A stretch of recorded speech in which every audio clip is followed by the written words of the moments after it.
What is going on, everybody? The Roundtable of Wraith is back again with another deck tech video. This time, we have a top 8 deck tech, and yes, that's not incorrect. You see on your screen the Ranger herself, Azalea.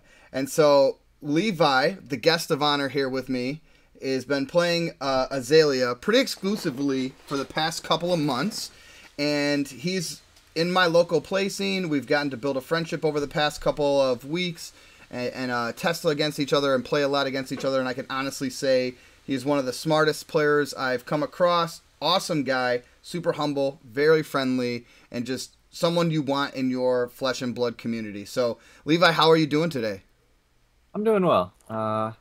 Yeah, just quick note, I actually haven't been playing Azalea that long. Oh, I messaged you asking you for a deck list about a month ago, probably right? 4 weeks. Yeah, about a Yeah. month ago, and I had never touched the deck. I didn't pick it up for about a week after that. See, I So, thought you were on her for like the last month exclusively. That makes me yeah, laugh because I remember when we originally talked, you were like, yeah, "Oh, you used to play Ranger," and I was like, "Yeah, I used to play Ranger. This was my original build here." yeah, and I took it and ran with it. Alrighty. So as you can see on the bottom of your screen, Pastimes Comics and Games, located in Niles, Illinois, hosted a Road to Nationals event. It was a pretty good turnout. I want to say the players were like in the 30s, right?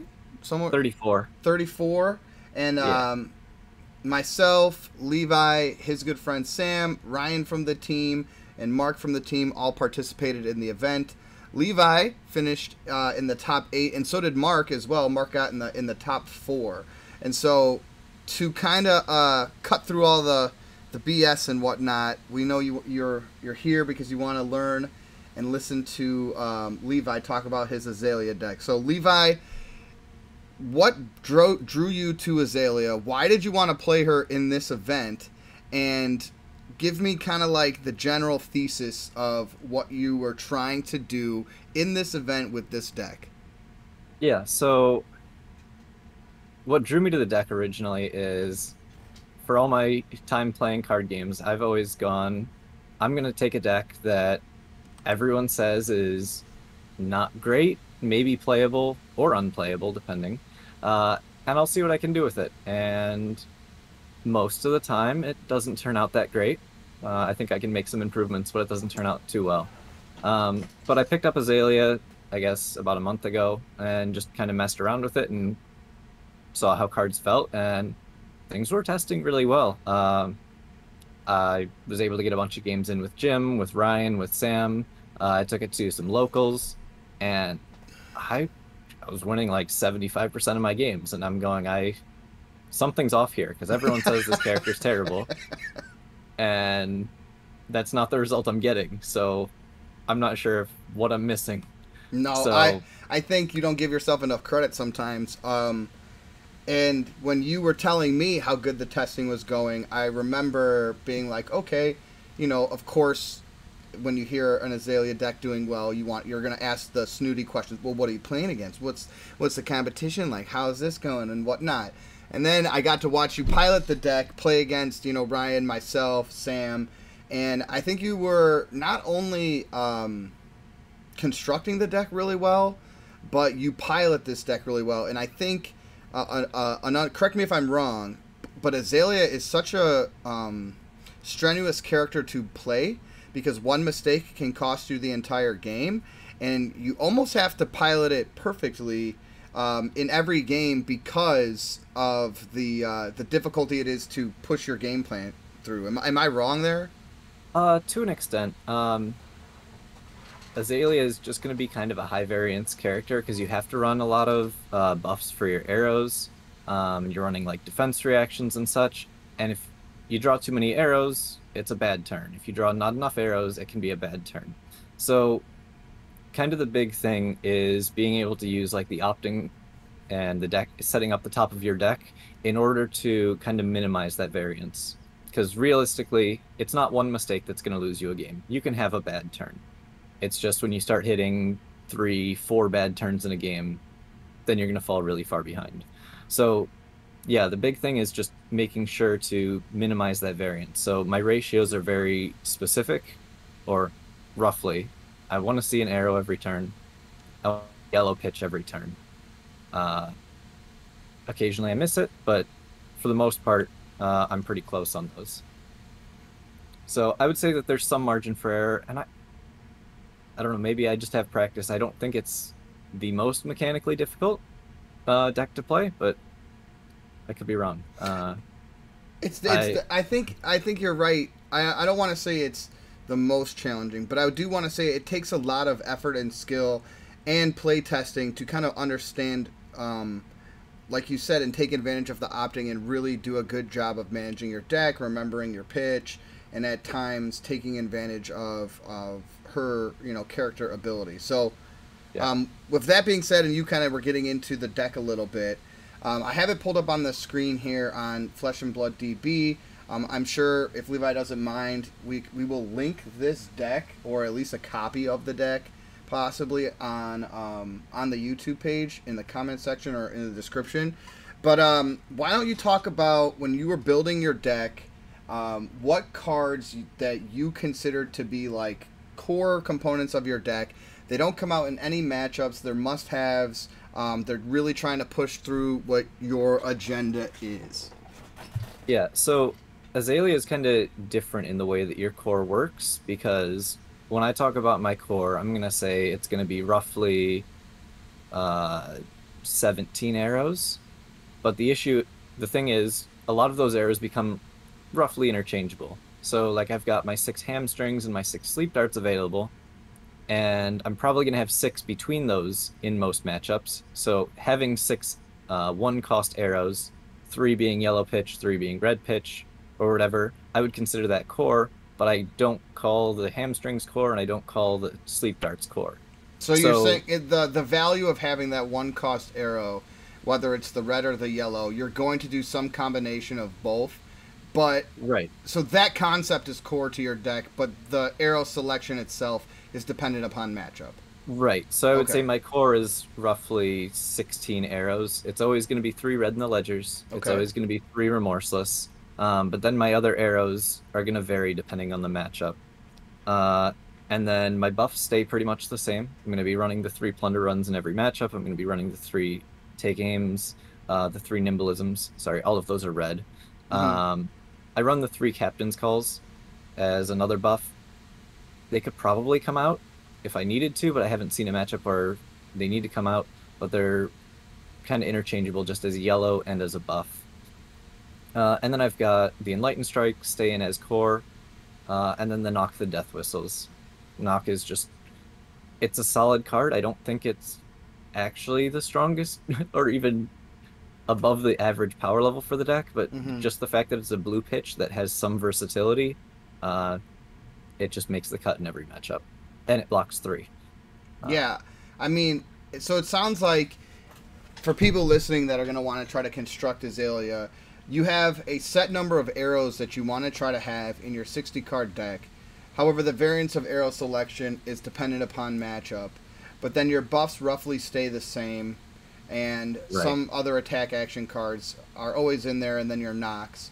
So then, depending on which character you're playing against, the other attack action cards that you'll see on this list, some of the other arrows, some of the other buffs, and then the defense reactions, and of course the beautiful Eye of Ophidia and some instants in here Yeah. will come in interchangeably. So, with all that being said, I guess we should highlight the equipment really quick as well. So, if you are Sure. interested in building this deck, um, you chose to run Death Dealer. Tell the viewers or the casual fan why Death Dealer is the choice over the Redliner.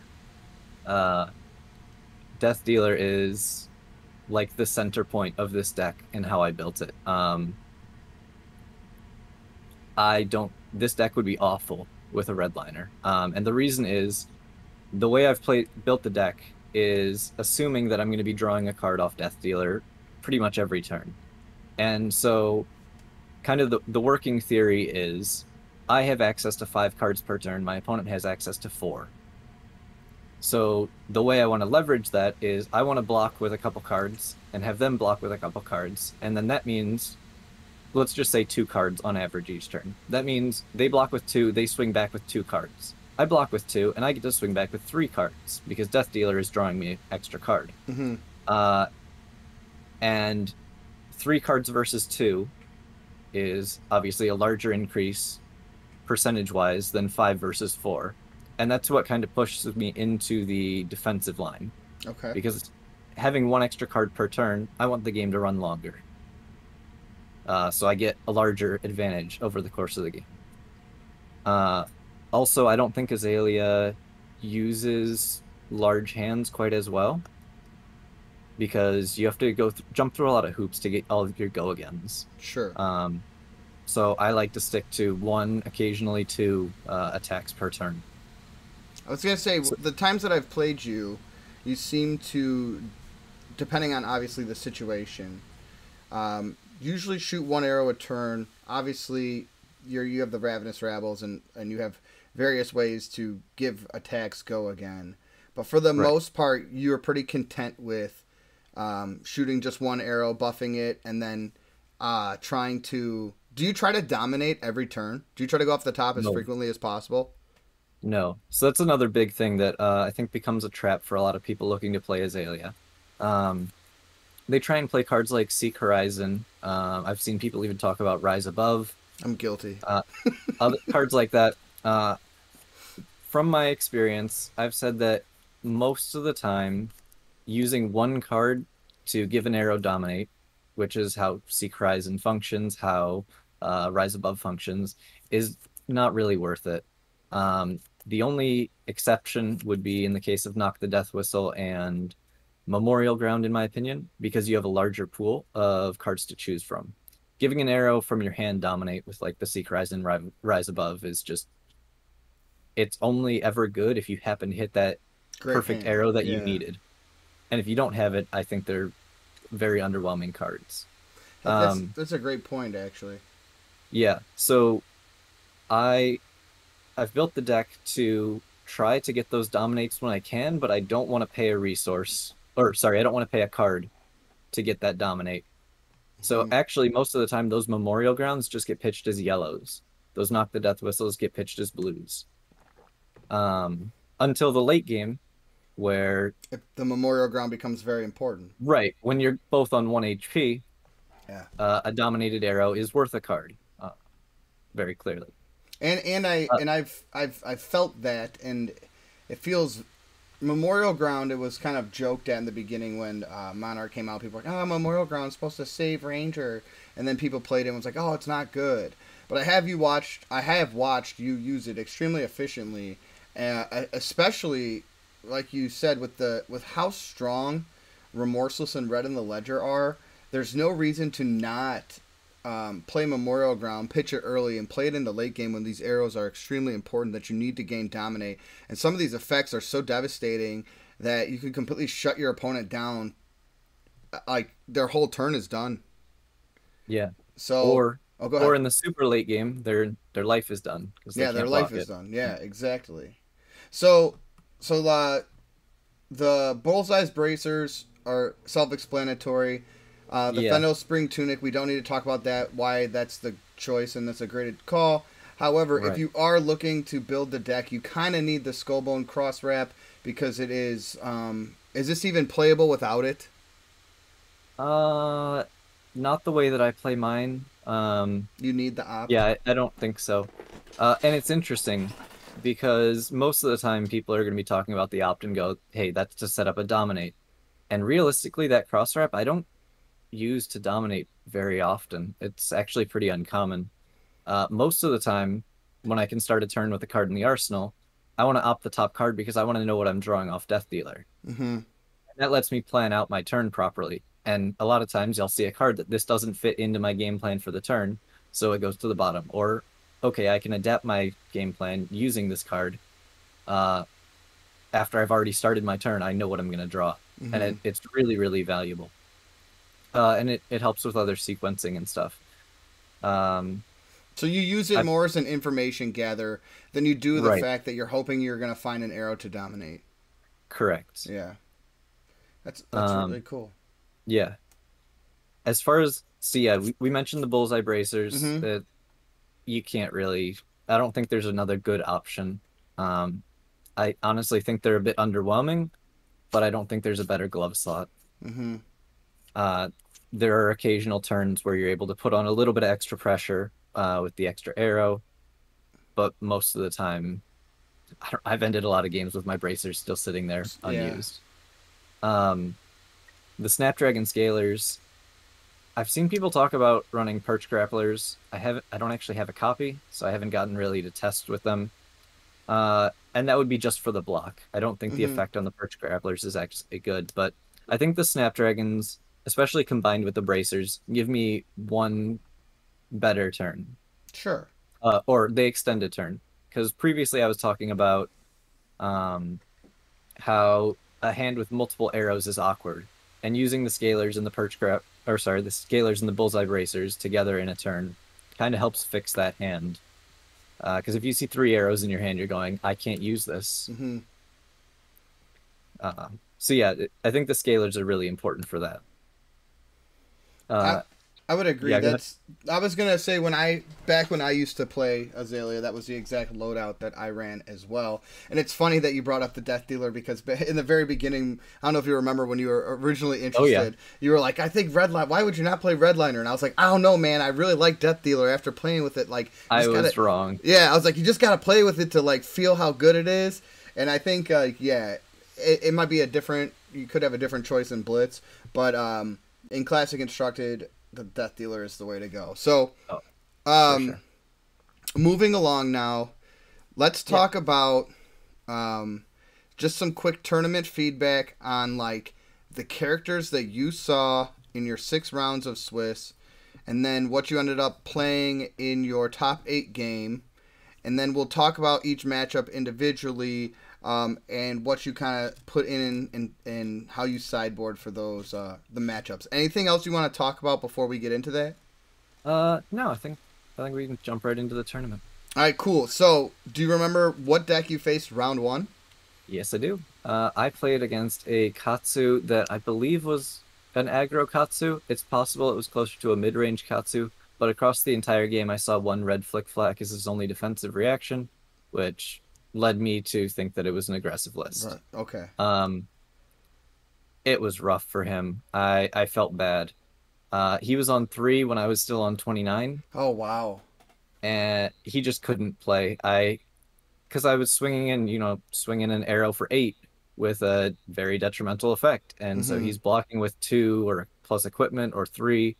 Uh, yeah, often just 2. He'd leak the damage and the extra and the health, and then he'd come back, go Kadachi, Kadachi. I'd take them both, and then he'd come in with rising knee thrust or whatever he'd come in, 5, Sure. 7, 6. I'd just throw 2 cards in front of it and say, okay, I took 2 damage that turn. And then I'd Mm-hmm. come back with another 8 or a 10, and he'd leak 5 and come back, and it would be the same thing. I remember, actually, I had the score sheet. It was really funny when I was looking at it. Uh, yeah, my health totals went all the way down to that 29 in increments of 1. He never got anything aside from a Stop. Kadachi off. Oh wow. Oh, actually, it was increments of 1 all the way down to 27. So Uh, I think can I pause there for a second as you bring that sure. up? I think a lot of people see Azalea and kind of like you brought up earlier with like you can do a lot with 2 cards plus the draw card. But a lot of people don't think like, hey, I need to play defensively with her, or even run that many defense reactions in general. Um, do you think blocking is a critical component to her game plan? I think so. Azalea doesn't have access to very many ways to gain go again that don't cost cards. So you've obviously got rapid fire, which is a full card to just give all your arrows go again. Sure. You've got stuff like razor reflex, which I do run, although it's conditional. Hmm. You've got your captain's call, which I run, but especially on the captain's call, pick and go again, you're spending an entire card just for the extra attack. Hmm. So what I want to do is I want to get the most out of the one attack that I have and not spend extra cards to try and do more than one attack. Especially because the on hit effects are so strong with most of our cards. Right. Yeah. So Uh, so okay. what against Katsu? What comes into the deck in addition to what you kind of said was your core? Yeah, so from what I was testing, I had found that my mid-range slash aggro Katsu matchup was quite good, and the defense Katsu or the turtle Katsu was actually pretty scary. Um, I got a lot of playtesting against Ninja because both Jim and my buddy Sam were bringing it to the event. So they were jamming a lot of games with me. Again, I really appreciate the practice because they didn't get as much relevant practice. Uh, Oddly enough, they didn't face any Azaleas at the tournament. I don't know Ah, why. so weird. Yeah, but I got to play plenty of Katsus, and I had more experience in the matchup than any of the Katsu players are going to have. Um, but like I was saying, the aggressive and mid-range lists I wasn't too afraid of. It was the control version that I was afraid of. Because a lot of the games where I was testing against control Katsu, I was down to like one or two arrows left in deck, and my game plan became I need to dominate this last arrow with all of the buffs that are left in my deck Mm-hmm. and hope it goes through. Because Yeah, if this arrow doesn't kill them, I'm fatiguing. that's how a lot of our games were going when Yeah. we played. Yeah. So so what then?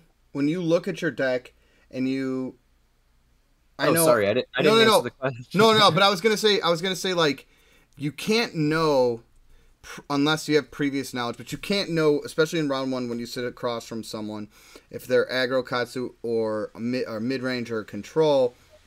So, what do you generally put in against him? Because that's kind of a tough ask. You don't really know. Are you going for just generally like your most aggressive cards, your 60 most aggressive? No, so my assumption is going to be that it is going to be the hardest version of Katsu for me to beat, which would be the control Katsu, and I'm afraid of fatiguing. So I actually was boarding up to 66 cards in that matchup. Interesting. Um, Everything except for what was it? I've already forgotten. Let me So double check. your deck is 75. When Yeah, he's referring to is he has 75 cards, not counting equipment that he can choose from, and so when he goes up to that 66 choice, he runs everything except with the cards he's about to state.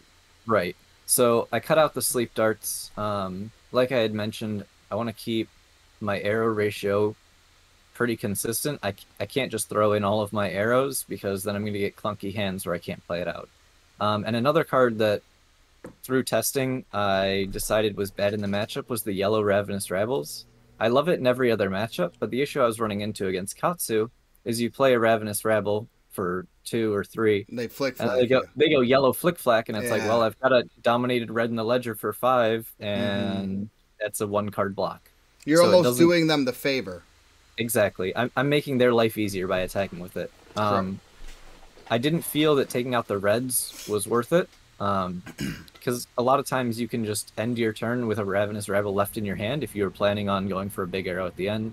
You just move that into the arsenal and it kind of leads out your next turn. You get to get some information on the top of your deck. Um, and yeah, it's very nice coming out of the arsenal still. So yeah, yellows came out, reds stay in. Reds are just too good. And then, like I said, the other things that came out were the sleep darts, and that left me at my 66. So everything except Yellow Ravenous and all six sleep darts went in against Katsu. And Correct. was that the only Katsu that you faced in the tournament, or did you see him again? No, I saw another Katsu in round six, and that one was a control Katsu. It was actually a very close match. He had in the unmovables. I think it was nine flick flacks, like fate foreseen, everything. Mm-hmm. It felt like he had sigils in there. It was a close game again where I got down to the bottom of my deck. But you were able to take the win? Yes, spoiler, I did win that game. Although we were both 4-1 at the time, so we both ended up making top eight, so it Oh, that's great. didn't matter too much there. Okay, how about round two? What did we talked about Katsu? I'll cross him off our list. Round two, what did you see? So round two, I played against Chain, which I looked back and I played against it's Mark Johnson, I think. Okay, did So, he end up winning the event? yeah, he won the event. His Okay. only loss that day was against me. Hey, In look at round that! two. But yeah. So I was pretty happy looking back at that. Absolutely. The Chain matchup is really um do we want to dive into that now? Yeah, let's. That's the reason why I figured I'd ask you who you played each round, For sure. cross them off the list instead of go through the, the heroes by set. But yeah, sure. Tell me about this. Will probably be what everybody wants to hear anyway. So Yeah. go for the chain matchup. So everyone who talks about Azalea right now in this meta is going, hey, Azalea beats Chain, therefore it could have some viability. It might be the way I build it, the way I play it, but it's a scary matchup. I actually, when starting to play Azalea, that was the matchup that I grinded out the most, because I actually had both decks built. And so I played against myself, uh, as, as good of a practice as you want to call that, where I got a ton of practice on both sides. I played at least 15 games, probably closer to 20, full CC games of Azalea versus Chain.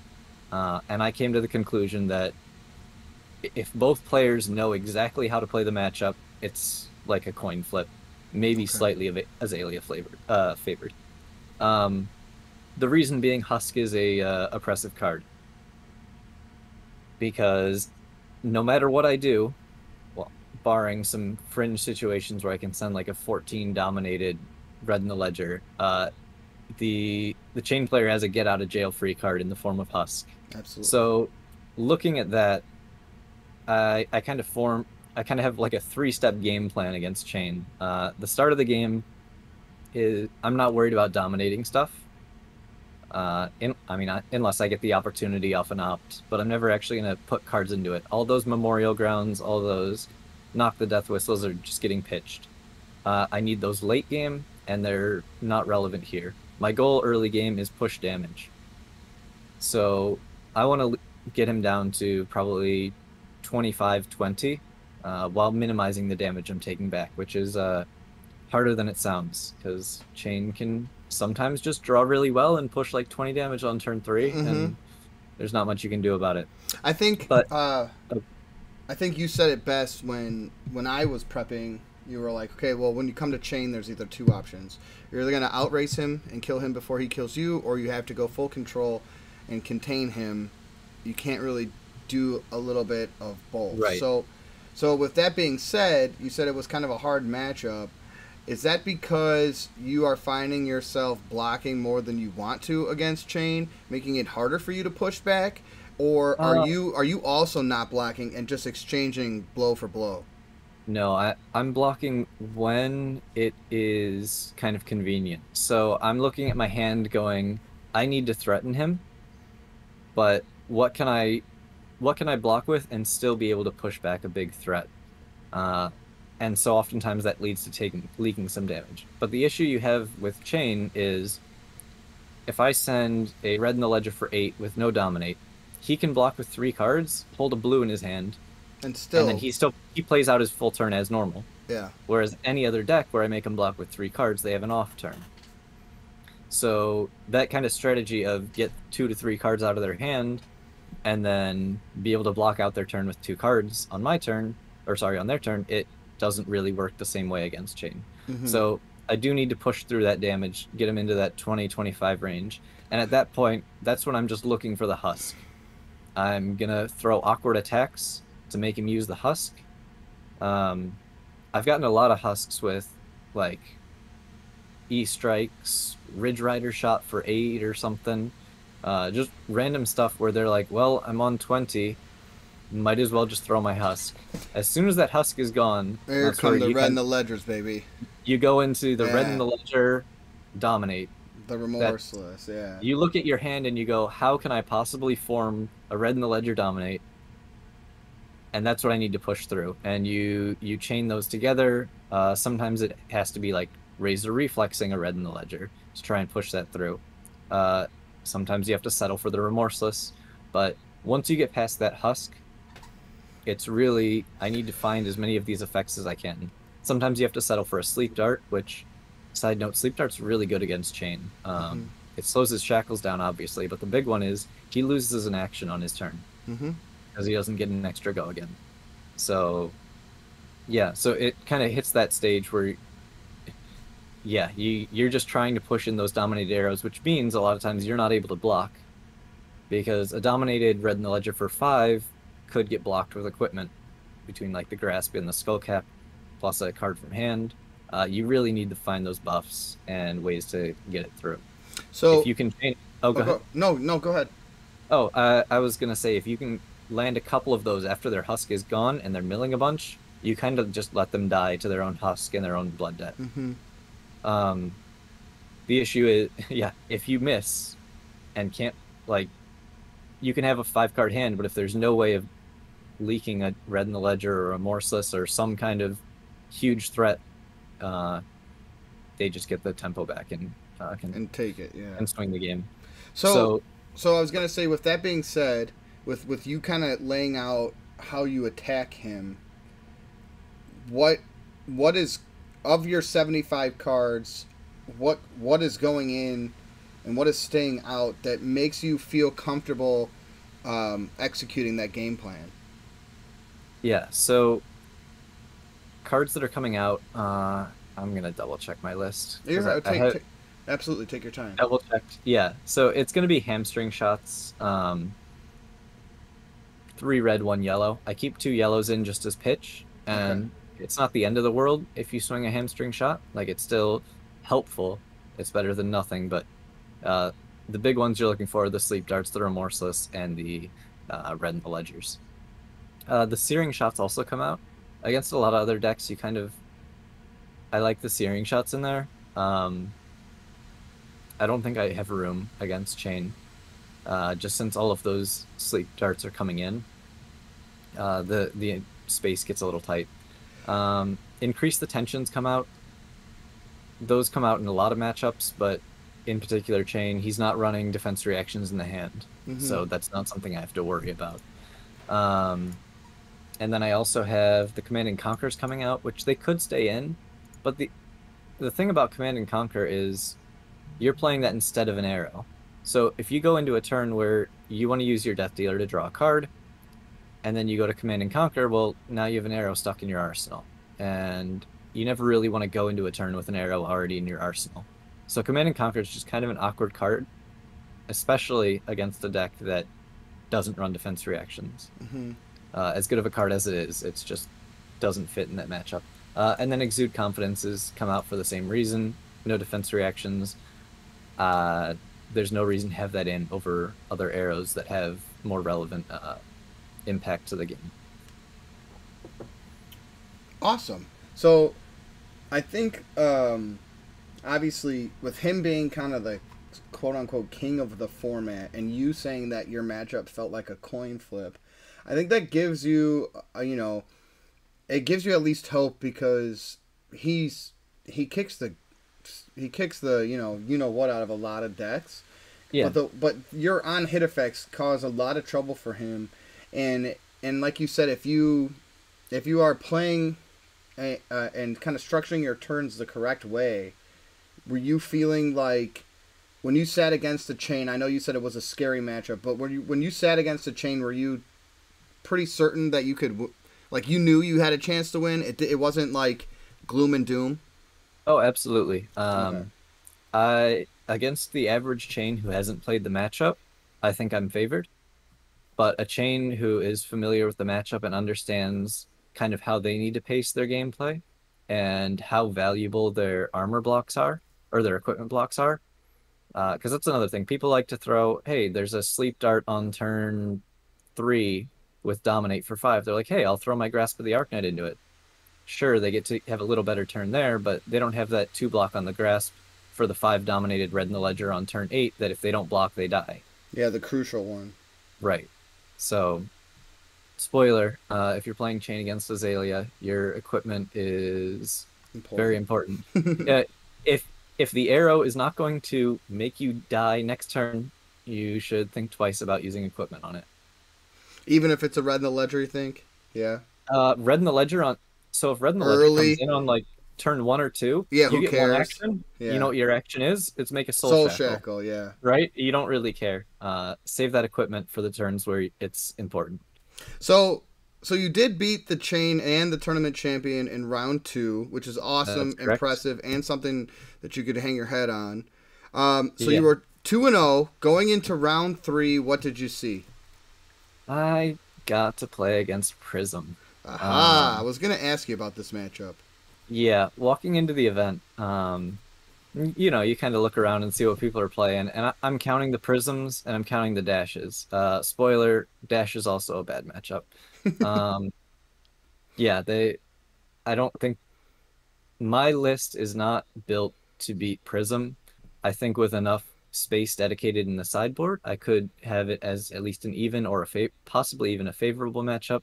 But in its current state, if a Prism goes into the Aura build with like the Arclight Sentinels and stuff, um, Azalea just can't handle it. So It's just so kind of how it then is. so then when you saw you were playing in Prism in round three, you were probably a little weary. What what did you do, or what's your game plan against her? Is this where you run your most 60 most aggressive cards? Um, Not exactly. Yeah, walk me I through do. it. Yeah. So I walk in and day of, I actually don't have a second Command and Conquer, as opposed to what this list says. I had a yellow Raging Onslaught in the spot. It should be a CNC. Didn't actually change anything. The card never got pitched or attacked with, so it didn't really change anything on the tournament, but It it was should be just a there to CNC. pop phantasms. Right. Yeah. So I walk in and I lost my cool a bit. I was upset that I found the only prism at the undefeateds, Mm-hmm.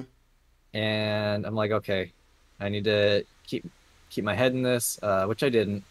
I think it was turn two. I ended with a command and conquer and a hamstring shot in my hand, and I'm like, which one do I arsenal? And I go, I don't want an arrow in my arsenal, so I put the command and conquer in the Oh, arsenal. why would you do that? I I was I was tilted walking into it, Yeah. and then I ended up blocking a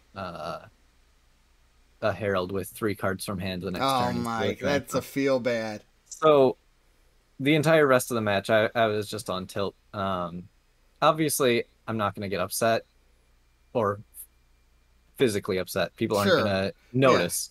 I'm just You're seething just at gonna myself be, inside. yeah. I think all competitors has been to have excuse me, have been in a place where they make a poor decision in a game, especially an important game, in an important tournament, or and you kind of say, that's not typical of me. Why did I make that selection? Why did I do that move? Why did I take that line? Or why did I do said thing? So Yeah, so as you were kind of upset at yourself, not externally but internally, were you able to battle back and beat him? I can't remember. I was. Well, I was able to battle back. We'll get into Oh that. yeah, yeah. Keep going. I want to hear more. So I'm just playing my normal strategy, which the prisms can play 2 different ways. They can either go into the aura list or the kind of aggressive herald list. And the aggressive herald list, I think I have a reasonable matchup into. I think I'm still a bit unfavored, but I can. It's winnable. And so, like every turn, I play okay, nimbleism, uh, take aim, and I'm like, okay, this is +6. Move like a remorseless into the arsenal, and so they're like, okay, anything here, because obviously that's where they always have the Arclight Sentinel, and he doesn't do anything every time. I'm like, okay, this is very weird. Okay, remorseless for 11. Uh, like I was expecting, just with my luck, I was expecting him to have it, and he never did. So we go back and forth for a while, and I think I might actually have. Yeah, I get it. I'm on like 13 and he's down to 3. So I'm like, I might actually be able to win this game. Uh, and he swings back with a really big turn. He swings in, I think, a triumph, which I foolishly threw some stuff in front of, followed up by the erudition. And I can't stop it. Mm-hmm. and then it gets followed up by another attack. And I'm looking at my hand going, all right, I've got Tunic resource available next turn. I have a yellow take aim and a yellow Ridge Rider shot in my hand.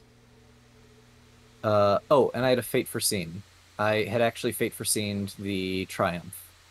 That's what it was. And so I look at the top of my deck and I go, I see a Razor Reflex. My opponent's on 3 health. I have lost all semblance of tempo. I just took a bunch of damage this turn. I've got these 2 cards. I need to make this work. I think I can do it with the Razor Reflex. So he has his big turn. He's still on 3, and I go, okay. Start of the turn, we pitch the take aim, move the Ridge Rider shot into the arsenal, and draw Draw my that Razor. razor, yeah. 1 resource floating, works out great. Swing with the Ridge Rider shot, and as soon as I say attack with Ridge Rider shot for 3, I go, oh no, I forgot to opt. So then, kind of without thinking, I just look at the top card of the deck. It's a Remorseless red. I guess it only comes in red. And I go, shoot, I forgot to opt. Can I not attack yet? And my opponent knows he's in a bad spot. So he sits there for like 10 seconds, like, oh no. On one hand, it's a tournament, but it's kind of a common courtesy because he never had an opportunity to respond. I played it and immediately was like, can I take that back? And so he's sitting there for like 10 seconds, and I'm like, this isn't fair to him. Yeah, don't put that on him. Right. So I'm like, all right, my bad. I'm not going to put you in that position where you have to make a decision on that. We're attacking with the Ridge Rider shot for 3. He proceeds to block for 3. I use my floating resource. As I mentioned, I did have a resource available on Tunic available, which means had I gone into the Remorseless Dominated, it would have come in for 8 with a Razor behind it. And there was no way. Yeah. But I use the Razor Reflex. He's on 3. My attack goes up to 6. He pitches 2, makes a Spectral Shield, and survives at 1. Long story short, he gets there. I couldn't leak the last point of damage. So I am rather distraught after that game. Wait, so you lost that game? I did. I lost that game. So you battle back. You have a chance to win. I battled back and had a guaranteed lethal that I missed a trigger and lost the game off of because I tunneled in on I don't know how I'm going to find game, and then I see there's a Razor. I'm going to have a floating resource. I can do this. Because he had no soul shields left. All 3 had been used already. So, but I think I remember during the tournament I could tell you were upset about it. You were talking to the guys, and I just kept saying to you, hey, learn from it, move on from it. It didn't happen in the top 8. You still are, 3. Were you 3-1 or 2-1 at the time? I was 2-1 at the time. Yeah, I was like, you're still having a great day. Like, you're gonna continue to go. Obviously, you don't want to make any mistakes, and you want to stack as many wins as you can early. But I remember when that happened, and I knew you were a good enough player to put it behind you and move forward. But that is kind of what I was saying when we started the video about how sometimes it's not the easiest to. There's a lot of triggers you have to remember, and there's a lot of things you got to do. And like you said, you got anxious. You knew it was a Razor, and so in your head you go, "Oh, I'm gonna shoot this. Maybe he won't block enough. Maybe I'll Razor and get him." And so your emotions got the best of you, and then you forgot to do some of your triggers. And that like I said, it was the Fate Foreseen on his turn that I had the entire turn planned out in my head. So it just kind of went in and missed the trigger. But sorry. Go ahead. No, I was just gonna say what because we talked about the matchup, the story of the game, but if the viewers out there are wondering what sideboard you used against Prism, I assume, like you said, you'd have 2 Command and Conquers in there, but what comes out of the 75 cards against her? All right, so I take out the 6 Sleep Darts. Sleep Dart doesn't do anything there. It would just be a 1-cost arrow. I cut 1 yellow hamstring. No, 2 yellow 1 yellow, 2 red hamstrings. It was kind of just made up. Sure. It is what it is. Then I take out my Increase the Tensions and my Exude Confidences. Exude obviously isn't going to do much in the matchup. It's No. very easy for her to block with a higher attack, and also it's only the 3 soul shields that I'm worried about. Um, and then same thing with Increase the Tension. I don't think the card is good enough to justify it unless you're actually trying to play around the defense reactions. And with only 3 in the deck, I don't think it makes the cut there. Mm-hmm. So yeah, those are the cards that I take out. Okay. Obviously this, yeah, like I had mentioned, I think if I had more cards that I was able to match up in the sideboard, um, the matchup would go a bit better. But I kind of said, I think this sideboard is going to give me more of an edge in the Katsu, the Bravo, the Chain, the Dorinthia matchup. All of these matchups I think are better based on this sideboard, but I'm not able to put anything in for the Prism matchup aside from the 2 CNCs. Mm-hmm. So I kind of said I'm going to be expecting to lose against Prism if I face it. And you can't ever walk into a tournament and go, hey, I'm favored in every matchup. That's No, just it's not a not thing. gonna happen. You kind of have to pick what you think is going to be there. And I was hoping / expecting not too many Prisms, and I was right. I think there was only 5 or 6 there. Yeah, there was a handful, but uh, it wasn't as popular as we Right. had maybe, you know, thought it could have been, or knew maybe a lot of people were too hesitant to show up with it because a lot of Right. things just beat it. Yeah, we strategically made Ryan not take we Prism. incepted him. Exactly. We did like an incept. He practiced Prism for an entire month, and then 2 days before, we're like, "Hey, you know what, Dad? You know, you should maybe do Dashman instead." But Yeah. all right, so round 3 was the loss Prism. Yeah. Bouncing back, what'd you see in round 4? So round 4, I played against Dorinthia. Oh wow. Yeah, which I honestly don't think is that bad of a matchup. It's really weird because, like, on paper, it should be bad. The reason being is that none of my arrows really hurt Dorinthia. Um, I guess Sleep Dart and Red in the Ledger can be a little annoying.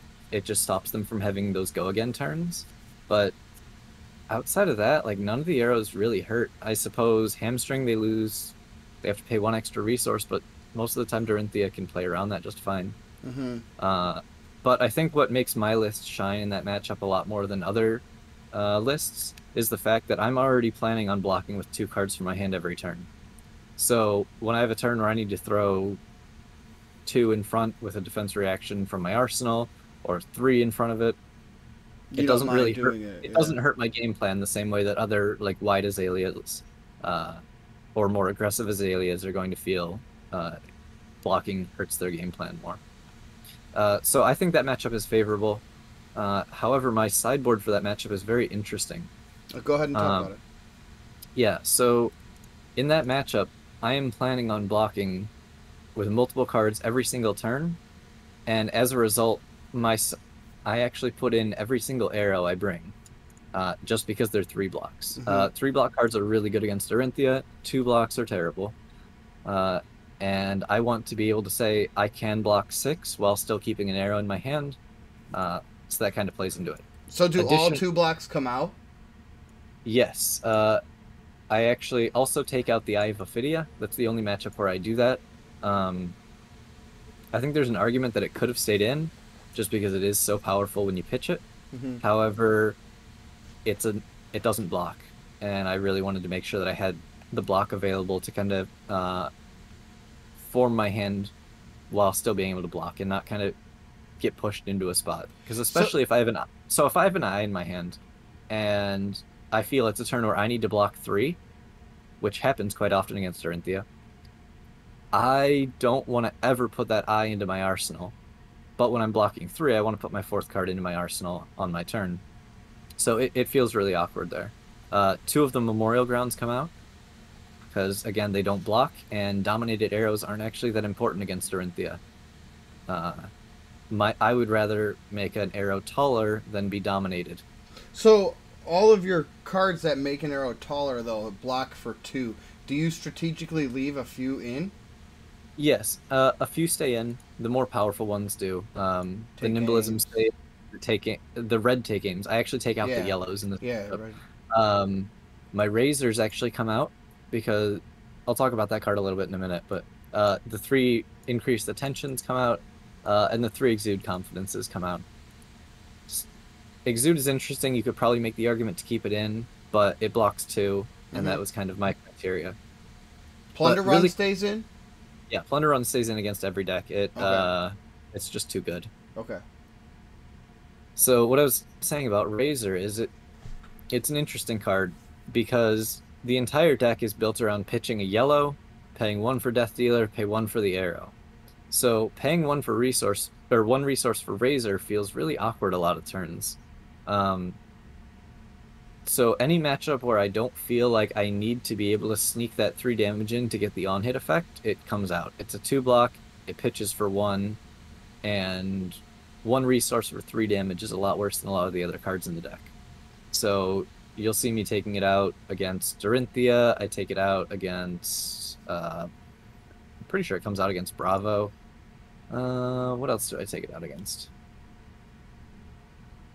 I actually take it out against Bolton. Strictly because he doesn't want to block anyways, so I don't want to pay 1 for 3. And I think they're my back. I guess, yeah, like Kano. But for the particularly the Dorinthia matchup and the Bravo matchups are ones where it's just it doesn't carry its weight. So then, when you're playing against her, are you doing your same strategy, blocking with 2 cards, sometimes 3, and clapping back for 5, anywhere from 5 to 8 a turn? Yep, that's pretty much it. And then, are you finding the Dorinthia player blocking, or are they keeping their hand to try to go fully aggressive against you? It depends. Sometimes they leak it through, and they go, "This is going to be really awkward to play through because I'm under Sleep Dart. I can't have a big turn." Or sometimes they are able to swing back with a big turn, but they do end up blocking quite a bit. Okay. Just because, yeah, like the Sleep Dart and the Red and the Ledger, they can't have a big turn after that, so might as well throw some cards in front of it. And so it is a pretty back and forth matchup, but once their equipment runs out, I usually am able to find a bit of an edge. But yeah, overall, I think it's slightly favored. That's great. Especially because I think a lot of people would think that that'd be one of your harder matchups. Yeah, on paper it should be. But I'm trying to think how many games against Dorinthia I've lost in testing. Do you remember in Swiss, what did you end up winning that game by? Health totals? I'm pretty sure it was 2-2. 2-2 when you were able to dominate an arrow for the win? That's correct. Okay. So it was a close game. Yes. Most of my games get reasonably close. But like I had mentioned, where it gets into the blocking with a lot of cards, I think Azalea really shines when in that, like, sub 5 health for both players. Yeah, absolutely. I've been there against you, and it's a pain in the butt. Right, because all I need to do is assemble 1 opportunity to dominate an arrow, and it just closes it out. And I'm playing the Control Katsu, and it's still a pain in the butt, even though I have so many defense reactions that I try to arsenal and stuff. But it can still be a pain. Remorseless is actually really good against Control Katsu. Oh, yeah. Yeah. Remorseless is a weird card where it's the one arrow that you don't really get much out of the on-hit. It's really the defense reaction from the arsenal. Is like the most important part of the card. Absolutely, it is. Okay, so a win in round 4. We talked about the sideboard for Dorinthia. Round 5, what did you see? Bravo. See, this is really cool because we have no repeats. Is there a repeat in round 6? Yes, it's another Katsu. Okay, so we can talk. You could talk about that game when we get there. But I do just want to touch base on some, if you have any thoughts on any of the other matchups, and then we'll talk about your top 8 game as well. But Bravo, how are you attacking Bravo? What are you doing? What's coming in and out of your deck? So Bravo is a weird matchup. I feel like I keep calling every matchup weird, but I have, in all of my testing, I've lost 2 games to Bravo. I think I'm 5-2, or testing and events. And one of my losses to Bravo was fatiguing and running out of cards in my deck, and the other was lost on like turn 6 to him just chaining 3 the nuts, Mm-hmm. or pretty close to it. Just, command and conquers with pummels, dominated crippling crushes, all of that. So it's like, on one hand, I'm afraid of them getting momentum and kind of running me over, and I'm also afraid of them turtling. So that being said, I do go ahead and board up really high. I think I board to 72 in that matchup. Oh wow, you only take about 3 cards out. Yep, I take out the three razors. Everything Um, else goes in. Wow. right. Even the exudes. Yeah. Uh, so that's another interesting thing is you would think, hey, Exude isn't actually that great in that matchup because they can just block with a card that Has like 6 has more power. attack. Yeah. Right. But they want to block with defense reactions. And if I swing Exude for 4 and they block with something that has more attack and blocks for 3, they're just going to leak 1 health.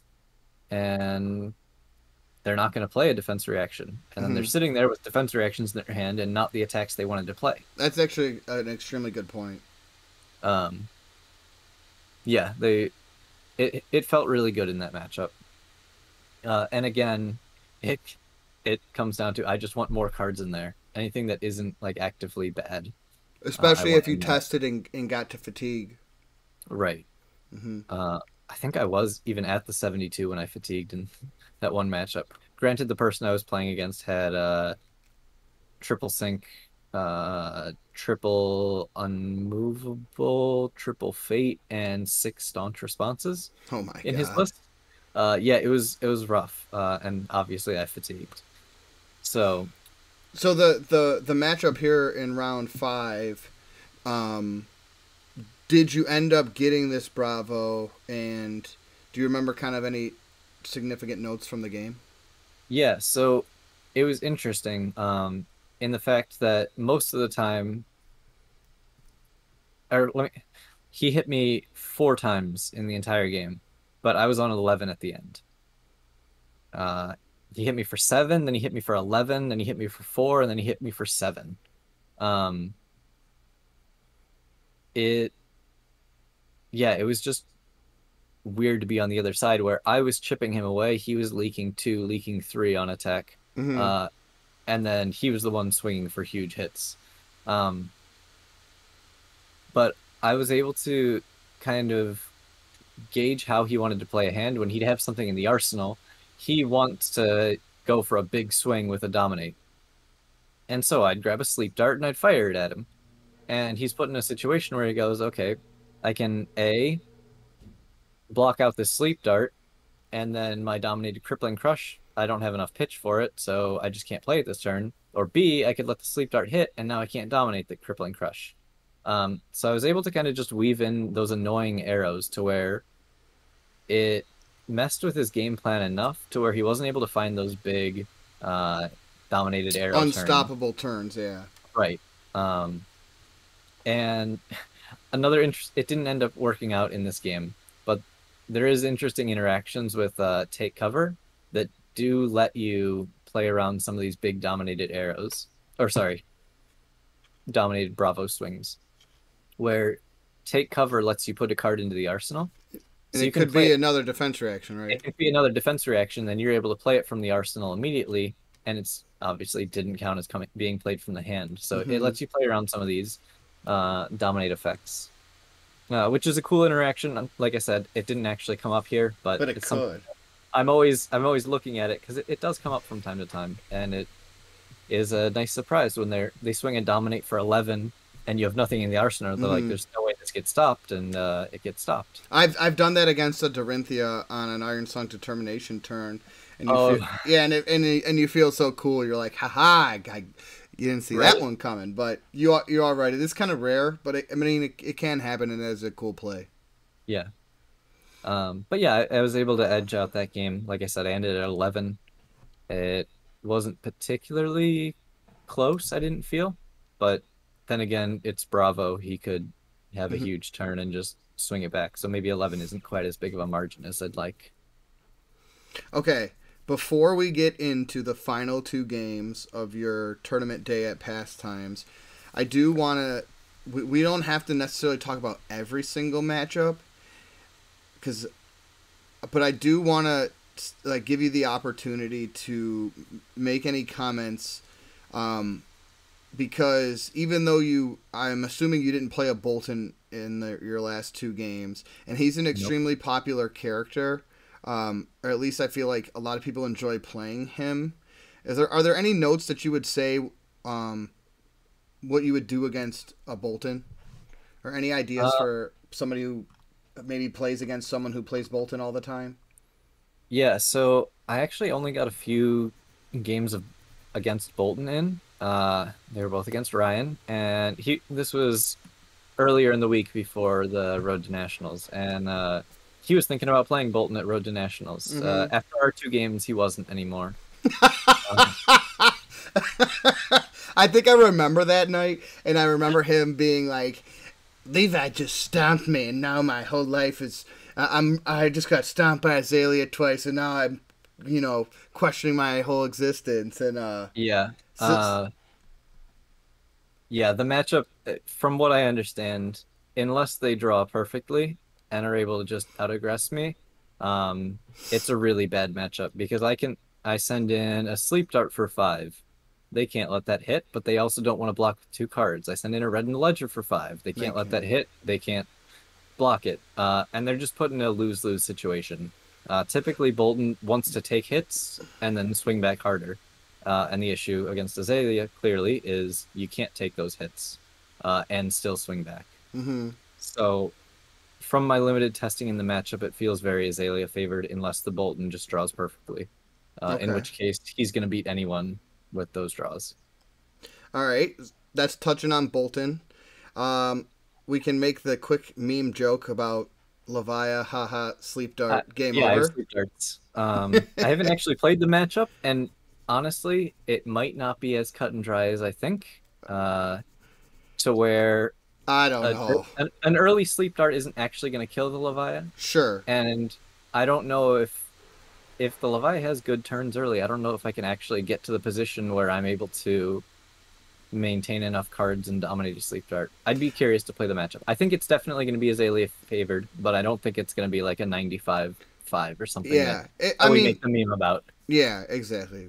But for the most part, haha, meme. Haha, sleep Um, dart, yeah. I I do want to talk about. Well, did you play a dash in your last two games? I did not, and I was so happy. Okay, so Uh, let's talk about her really quick because I know you said you were scared of her. How do you attack dash? What do you try to do? Especially the dash control that has been kind of resurging. yeah, so I didn't actually get any playtest game. Actually, I got one against a mid-range dash in playtesting, and it felt really bad. They boarded in a bunch of defense reactions, and none of my arrows really hurt that much, except aside from red in the ledger.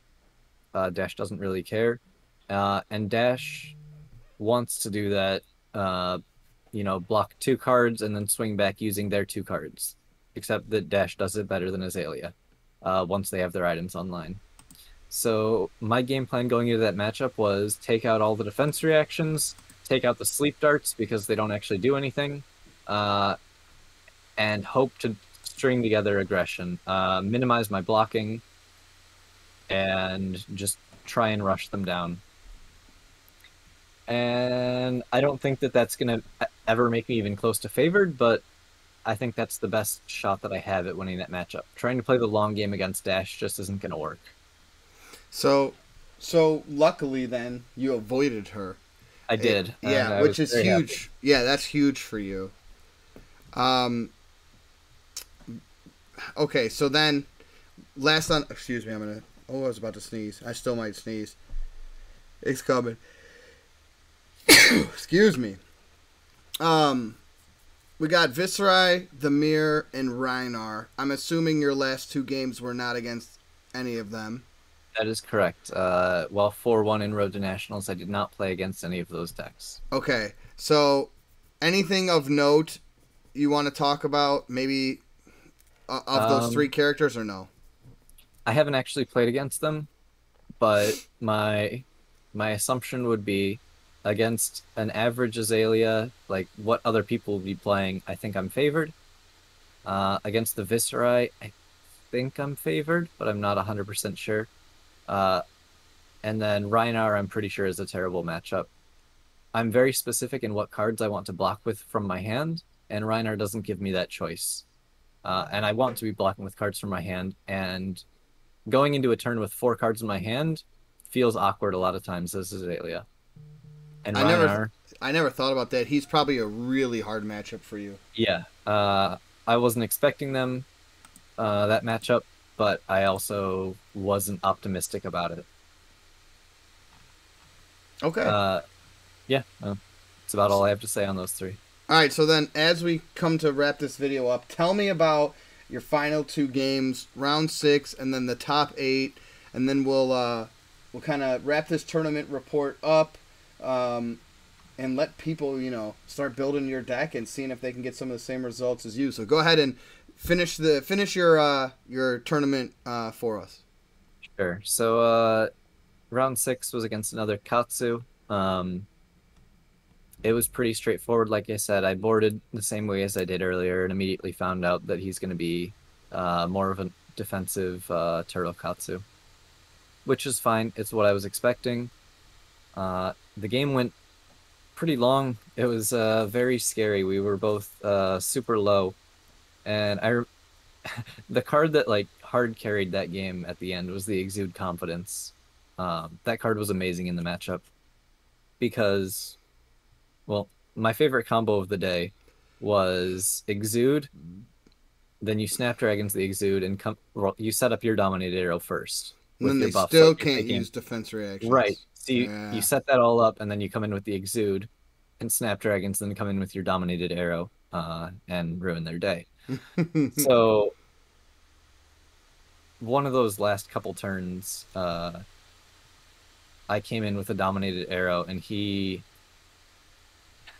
think he had 2 cards no, he had 3 cards in hand.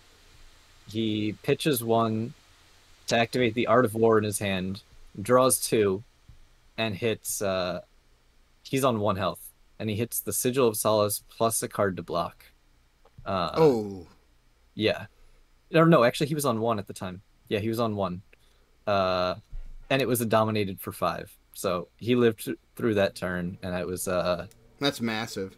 It was scary because at that point I was on 2. So I'm like, once you get down into that like sub 5 health against Katsu, you're gonna have a bad time. So it's kind of just trying to find those Dominated Arrows, and I figured 5 would be enough, but it was not there. Luckily, I was able to close the game out a couple turns later, or I think I think it was the next turn. But it was really cool because that's one thing that a good card player will understand how to do, and it's playing to your outs. He knew he's in a really bad situation, so he looks at his cards and he evaluates, and he goes, this is like a 10% success rate, but if I don't do it or go for it, I have a 0%. Yeah. And that kind of ties into some of the strategy that I like to do with the Azalea. Is a lot of times if I'm on the back foot and going, I don't think I'm going to be able to get there, sometimes you just got to go for the Azalea off the top. A 6 damage or a 8 damage arrow guaranteed that isn't dominated when they're on like 4 and have tempo is not very good. And sometimes you just got to go, I got to blind Azalea and hope I hit another arrow off the top. And if I do, I win the game here. And if not, I lose. But sometimes that's just better odds. Like you just said, you calculate your odds and you'd go with it. Yeah. So, playing to your... I actually hit quite a few good blind Azaleas during the day. I also whiffed quite a few. And that's just kind of how it is. And you just kind of evaluate how good versus how bad it's going to be on your 2 different outcomes. And then pray to RNGesus. That's what they say, right? Yep. That's okay, what all the kids are saying. So then you beat that Katsu, and you get your top 8 bid, and then you match up against the Prism from round 3. Of course you do. And I remember when we were outside, taking like a little mask break, and you were like, dang, what are I get the Prism again. And I was like, well, you could have beat it last time and you made a mistake, What happened this time? Well, I guess I kind of left it out of the story here. I don't remember how much I mentioned to you at the event. Oh, I know what you did. Yeah. After round four, we're You're out having our mask break, and you're a nice I'm guy. still tilted. But I get talking with the guy. Played against him on Thursday. I think I traded. He traded me my foil red in the ledger, the one that I have so far. Hmm. Uh, so yeah, just strike up the conversation, and I'm talking. I'm like, man, through that entire game, I'm like, I'm terrified of this Arclight Sentinel coming down, and he's like, I'm supposed to put those in against you, and I'm like, yeah, that card Yeah, I is. swing big, buddy. I swing I'm big. like, Yeah, I'm stacking like 11 attack arrows. yeah. Yeah, those should be in. Like, you're putting it. He's like, yeah, I didn't feel that the Aura package was going to be that good. I'm like, no, the Aura package blows me out. Uh, and of course, this is round four. I just played against him. We're both X1 at that point. I'm like, I'll be nice guy. it's fine. Uh I'm huh. just, I'm there to build the community. I'm Uh there huh. to have fun. I'm there to kind of. I don't have that mindset of I'm gonna sit there with my mouth zipped and not tell anyone anything. Uh, I'm there to have a good time. So I leaked the strats on how to beat me. And lo and behold, we hit top eight. Um, Turns out that he's seventh seed. I'm second seed in Swiss, which means that we get to play. And Yeah. I was not happy when I saw the pairings.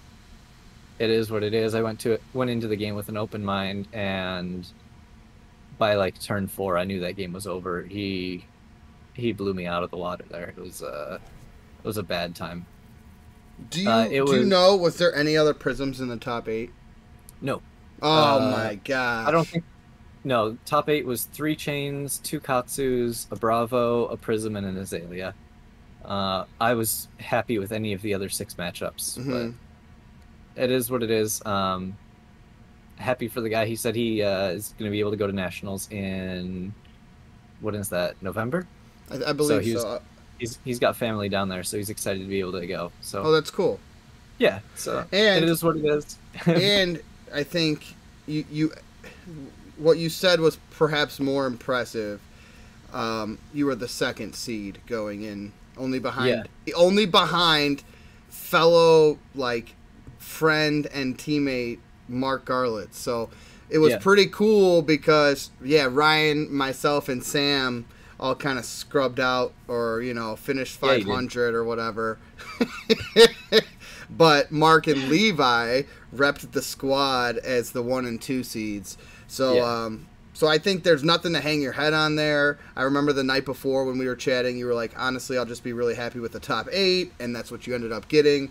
And I yeah. think you are providing hope for a lot of Azalea players out there that, hey, listen, it can be done. You can build this. Definitely. You can build this deck. You can practice this deck. You can test with this deck, and wins can be had with her. And I think that's nothing but positive. Positive improvements. And I'm gonna say it because I'm controversial. It is not just because the American meta. So these wins are against good players. The Chicagoland area has a good scene. You beat people who knew what they were doing, and you showed out. And so it doesn't matter if what the meta is. You won with the character that many people don't win with, and you worked hard to do so. So nobody can take that away from you, regardless of the some of the comments like, well, what did you play against, or what's your local scene like, or how many people were there. Dude, you won a 34 person, or you top 8 at a 34 person Road to Nationals event in Chicago. So excellent job. Any final thoughts before we log off here? Uh, no, not right off. Well, actually, no.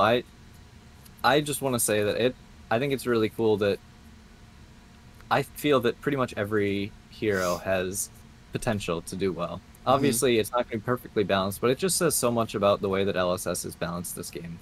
Um, my background in card games, I played Yu-Gi-Oh years ago. I played a lot of Hearthstone competitively, and I'm very familiar with non-balanced metas, where you have like three options if you want to play something that's good, oftentimes one or two. And the other decks just can't keep up.